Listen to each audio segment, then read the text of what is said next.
इसके लिए एक लंबी यात्रा करनी पड़ी है, आजादी की यात्रा।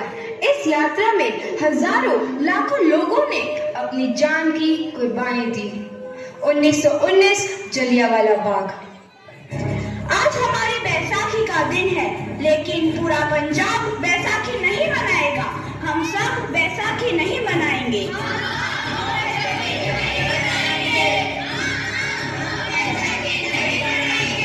जब तक हम अंग्रेजों को भारत से बाहर नहीं निकाल देते, पूरा पंजाब बैसाखी नहीं मनाएगा।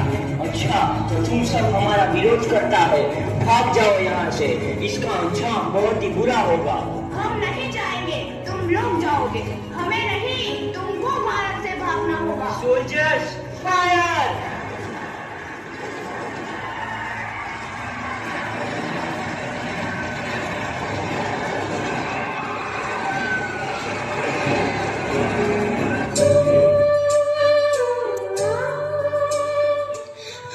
ये जमीन हमारी, ये धरती हमारी, ये खेत हमारे।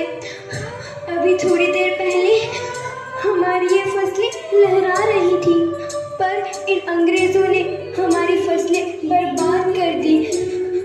इन अंग्रेजों ने एक ही झटके में इन सब फसलों को काट दिया। अंग्रेजों, तुम्हारे इस अत्याचार से हम डरेंगे नहीं। इस अत्याचार का बदला लेकर रहेंगे। हम आजादी लेकर रहेंगे। जलियांवाला बाग हर हिंदुस्तानी की आंख नम कर गया। इस कांड में कितने मासूमों की आहुति चढ़ गई, इतनी हैवानियत से इंसानियत कत्ल कर दी गई। जलियांवाला बाग के हत्याकांड ने आजादी की आग में घी देने का काम किया। मासूम औरतों, बच्चों की दर्द भरी चीखें और सिसकियां इनकलाब का गूंज बनकर उभरी।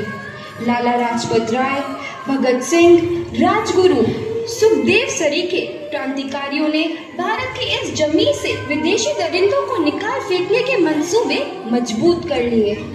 8 अप्रैल 1929 लाला लाजपत राय के नेतृत्व में साइमन कमीशन के खिलाफ एक भारी जुलूस निकाला गया। Simon Commission, Simon Commission, Simon Commission, Simon Commission, Simon Commission, Simon Commission, Simon Commission, Simon Commission, Simon Commission. बेवकूफ इंडियंस, तुमको हमारी बात समझ में नहीं आती। Stop this. Simon Commission. नहीं मानता। I said stop this. Lala ji, आप आगे बढ़ो, हम आपके साथ हैं। लाला जी, संघर्ष करो, हम आपके साथ हैं। लाला जी, संघर्ष करो, हम आपके साथ हैं। लाठीचार्ज करो!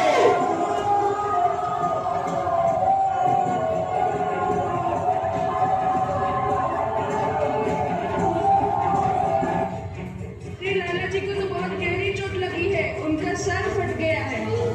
मेरे शरीर में लगी एक एक लाठी अंग्रेजी सरकार के कफन में कील का काम करेगी। ये आजादी की लड़ाई रुकनी नहीं चाहिए। ये जिम्मेदारी मैं तुम सबको सौंप कर जा रहा हूँ। लाला लाजपत राय की दर्दनाक मौत के बाद भगत सिंह, सुखदेव, राजगुरु वतन के इन मतवालों के खून में ऐसा उबाल आया जिसका सामना करना अंग्रेजी सरकार के लिए मुश्किल हो गया। अंग्रेजों को करारा जवाब देने के लिए स्कॉट और सैंडर्स को मारने की रूपरेखा रची गई।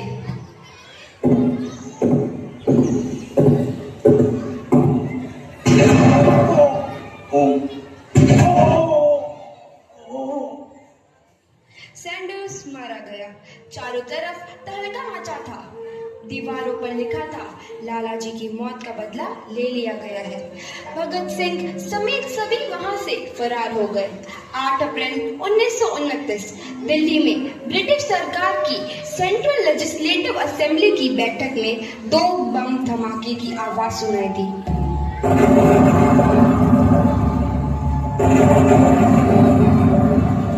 इन धमाकों ने अंग्रेजी हुकूमत को हिलाकर रख दिया। इस घटना को अंजाम देने वाले भगत सिंह, राजगुरु और सुखदेव ने अपने आप को अंग्रेजों के हवाले कर दिया। 1930 को अदालत ने अपना फैसला सुनाया। मुलजिम भगत सिंह, मुलजिम राजगुरु, मुलजिम सुखदेव को दफा 121 और दफा 302 के तहत ये अदालत तीनों को मुजरिम करार देती है और इस गुस्ताखी के लिए ये अदालत इन तीनों को सजाए मौत की सजा सुनाती है।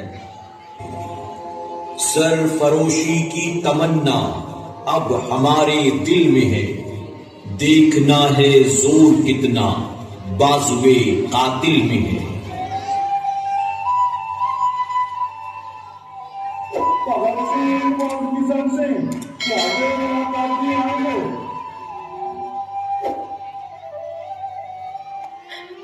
पुत्र की हाल है तेरा। मैं चंगा हूँ माँ, फिक्र करने की कोई गल नहीं। पुत्र, मेरा दिल तेरी तरह पत्थर दिल नहीं होगा। तेरी ये गला सुन के मेरा कलेजा फटे जा रहा है। माँ, मेरा दिल कोई पत्थर जैसा नहीं है, एक वतन परस्त का दिल है जो मेरे देश प्रेम के जज्बे को ताकत देता है। बेटा, मेरा लाल। माँ, आज मेरी तपस्या पूरी होने जा रही है। जे तू रोई तो मैंने तकलीफ होइया। सोच, तेरा पुत्र आज शादी करने वास्ते जा रहा है। फर्क केवल इतना है, वो घोड़ी पर नहीं फांसी पर चढ़ने वास्ते जा रहा है। आज तू क्रांतिकारी की माँ है, कल तू एक शहीद की माँ होगी। माँ, पुत्र भगत, तू इतनी छोटी उम्र में हम सबको छोड़ के चला जाएगा।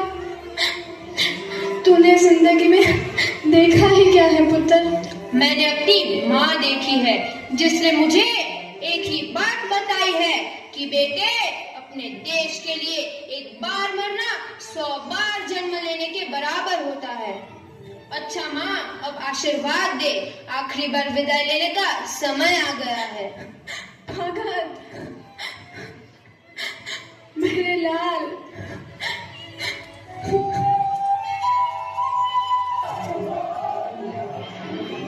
भगत सिंह, तुम्हारी कोई आखिरी ख्वाहिश? हमारे हाथ खोल दिए जाए। हम तीनों दोस्त एक दूसरे से गले मिलना चाहते हैं। उनके हाथ खोल दिए जाए।